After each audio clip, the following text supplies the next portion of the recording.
this tutorial, you will learn how to fix the Minecraft launcher error code 0x87e5003a. Something went wrong launching your game.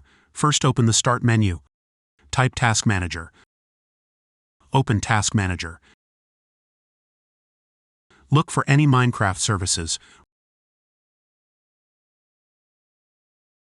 Right-click them and select End Task.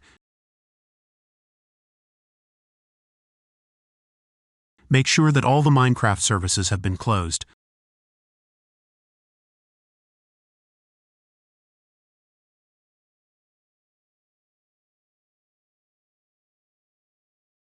Close the Task Manager and open Minecraft.